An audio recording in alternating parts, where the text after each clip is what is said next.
Welcome to the Real News Network. I'm Paul Jay in Washington, D.C. In Copenhagen, the conference wound up. Leaders are leaving town. President Obama left, ironically enough, early due to the weather, but not only due to the weather. The conference is more or less broken down. And to learn more about it, we're now joined by Kurt Davies. He's the research director for Greenpeace USA, and Adele Morris. She's a fellow and policy director, Climate and Energy Economics Project at the Brookings Institute. Adele, today in Copenhagen, Greenpeace called the Copenhagen meeting a climate change sham. And a lot of fingers are pointing at the United States, that if the United States doesn't make a real commitment, this paralysis can't be broken. What do you make of that assessment? Well, I think the American delegation is doing exactly what it needed to do, which is to stay within the confines of its existing authority. We're waiting on Congress to take action, and until Congress does that, there's only a certain amount the Obama administration can promise. For example, if we set a specific target in Copenhagen and Congress doesn't approve the legislation to meet that target, we're just making promises we can't keep. What do you make of that? Well, this is the problem. All year, the president has waited for Congress to set the bar. And who's setting the bar for Congress but corporate lobbyists, the corporate interests that got in there and helped write the bill. The only reason the bill passed the House was because certain corporations, certain corporate interests let it happen. If it had been too strong, they would not have let it happen. They have plenty of money and plenty of power to exert that. So Obama failed to lead, in our perception, by not telling the Congress exactly what the hurdle was and then making them do it. And it's similar to other issues. Adele, what do you make of it? President Obama has to spend some political capital here. He doesn't really seem to be sticking his neck out on it. Well, I think he has a pretty ambitious agenda for his administration. We all know the bruising battle that's been going on healthcare reform. We're likely to see more issues on the financial market reform and climate change coming after that. I think there's an understandable reluctance to stick his neck out on everything. So he has to make those calculations. And at the same time, I'm not so sure President Obama has full control over what Congress is going to be able to accomplish on this issue. So he needs to make that cost-benefit analysis of how he uses that capital, and I think that's what we've seen. So what do you make of that? Well, I think that's true, and stepping back and looking optimistically, we finally have a president who can speak about this issue and knows it. It's clear from his speech today that he has a deep understanding of the issues at hand, of the challenges that we face in dealing with this issue that's been called the most difficult issue, far more difficult than arms control, ever attempted by humanity. It's monumental. And he said, also I agree, that it's difficult within countries to solve this. It's also more difficult between countries. So given that, and given that we have that leadership, and this is what we elected Obama to do. But he says ultimately, he said at a press conference today, ultimately science will decide this. That's right. Well, if you really believe the science, then you believe that we're facing a catastrophe, poorer countries sooner, other countries later. When it came to the banking crisis, he found he could use the word catastrophe. He was able to put billions of dollars towards saving the banking system. But where's that same speech on climate change? There was a little bit in the election campaign, but in terms of rallying the people that this is the fundamental issue facing humanity, if he believes it, where is that? And that's the disappointment, is that he knows it, he's clearly listening, he has the best scientific advisors, best scientists in the country at his elbow telling him exactly what needs to be done, and yet they're falling short. And he said it in his speech. He said, there are those who will say science tells us to do more and we're not doing it. He's saying basically we have failed to meet the measure of this challenge. It's like if you lived on a lake and there was some other player on the lake dumping pesticides in, and you said, hey, well, maybe we should not do that. We're drinking the lake. And they said, well, how about if I just dump a little bit in? And you said, all right, well, that's fine. This is not acceptable.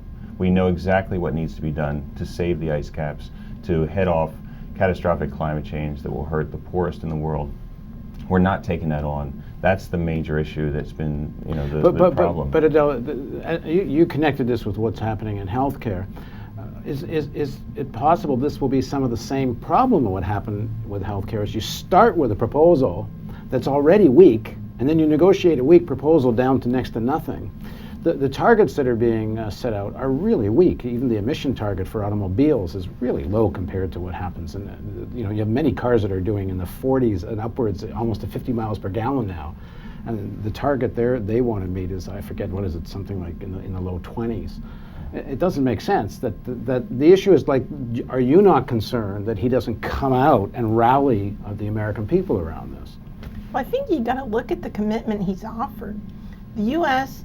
is according to the administration and the bills that have been working their way through Congress, an 83% reduction in U.S. emissions relative to 2005 levels by 2050. I think that's a pretty ambitious long-run agenda. Now, what we do between here and 2020 matters, but what's really going to matter to the atmosphere is what happens through 2050 and beyond.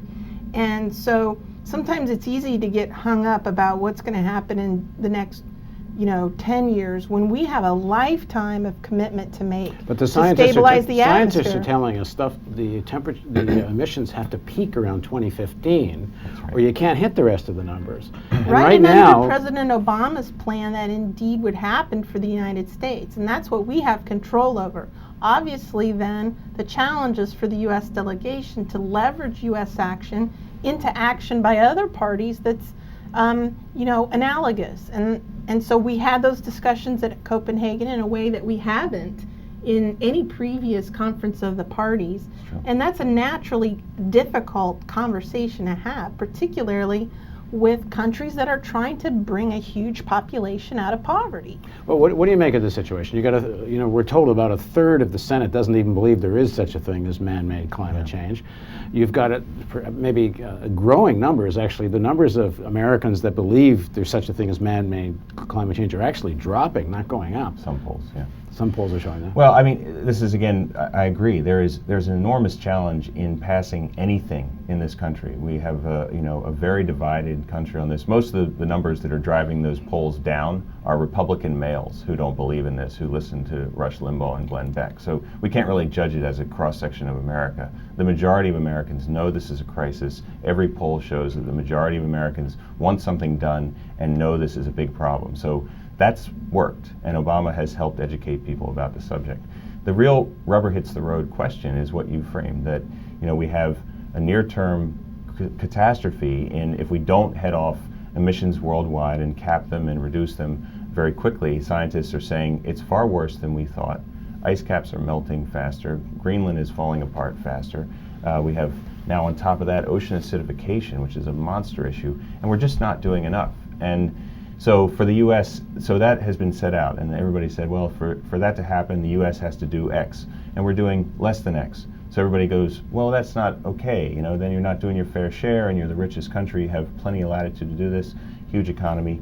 And to blame China or to blame India for their growing emissions when, yeah, they are trying to move their economies forward, but in fact, we buy a lot of their stuff. A lot of China's emissions are for making Barbie dolls, that are sold in Walmarts in America. So that's not really fair to blame them for their growing economies. And likewise, per capita, they still use far less and emit far less carbon than any American does. And so it's not equitable and it's not fair. And what we needed from the president, the leadership that we know, and we know his gut tells him what to do. He knows how the world works. Is a fair and binding treaty that's equitable and treats this issue with the urgency that it needs. Well, do you see it happening? Do you see that this administration is dealing with things with the urgency it needs? I would think it would be a big mistake for President Obama to go towards a tighter target for the United States in the international negotiations, because he brings that promise home, and if Congress doesn't follow through, I think it could create kind of a counterproductive situation. Now that the Copenhagen talks are done, our work is at home, getting our own house in order, getting legislation passed that can achieve our goals at a reasonable cost. Is the legislation that's in front of Congress, can it actually achieve these goals for 2050? Like there's instead of decreasing the role of coal, it looks like there's going to be an increased role for coal. President Obama says there's clean coal, but as far as I understand it, there's still no evidence there is such a thing as clean coal, even though the move towards coal is going ahead. Certainly no diminishing of the role of coal. Cap and trade, there's enormous debate whether cap and trade actually can be effective, especially given offshore offsets, and whether that's at all verifiable. I mean, President Obama is talking about verifiable transparency at a global treaty, but it's not clear there's any verifiable transparency within American legislation itself. Well, I think that you've raised several questions there. Certainly the caps in the cap and trade legislation do ratchet down eventually to the 83% below 2005 levels by 2050. So those are the emissions caps for the vast preponderance of greenhouse gas emissions in the United States. Now, looking at the rules within that legislation about how that cap is achieved, there is a potentially significant role for these international offsets. And so reasonable people can differ about whether that magnitude of offsets makes sense or not, and what kind of rules that are going to be around those crediting systems. I think we need to look very carefully at those, because we're assuming in the legislation that there's a 1-for-1 ton reduction abroad when we bring that credit back home. There's lots of evidence that's not the case. But there's a trade-off. If you make these offsets extremely strict, they're going to be costly, and they're not going to fulfill the cost-reducing objective of the offset program that, for example, in the EPA's analysis, they're showing that when you access all these offsets, you're going to have a domestic carbon price that's almost half of what it would be without those offsets. So there's a trade-off. Do you want to make them loose and available and low cost, or do you want to make them extremely strict and potentially raise the cost of the program? That's the choice. This is where I think we'll disagree mostly, is that we think that the bill that's before the prevailing bills, there's several flavors now, were basically written as get out of jail free cards for a lot of industry, and they were written to reduce costs intentionally, because otherwise the industry wouldn't cede the ground. And that's where bringing it back home and being afraid of whether it's going to be voted through the Congress, it's chicken and egg. If we knew that if the president was leading and pushing, and we had true leadership in the Congress as well, not to put all the burden on the president, if we had leaders in this country who knew the right thing to do and pushed for it and were stubborn enough and put up the fight against the right-wingers who don't want anything to happen, basically, and who are attacking him politically on it, then we'd have a basis for discussion about the right targets. What the problem is now, we have this bill that is very weak in our estimation, has a lot of giveaways, and the offsets, I mean, just to give an example, so that means someone can continue to burn coal in Ohio and buy a credit for a forest in Bolivia that may or may not stay alive through the climate crisis, and then we've destroyed the planet in two places, and we don't, and the atmosphere gets twice the hit.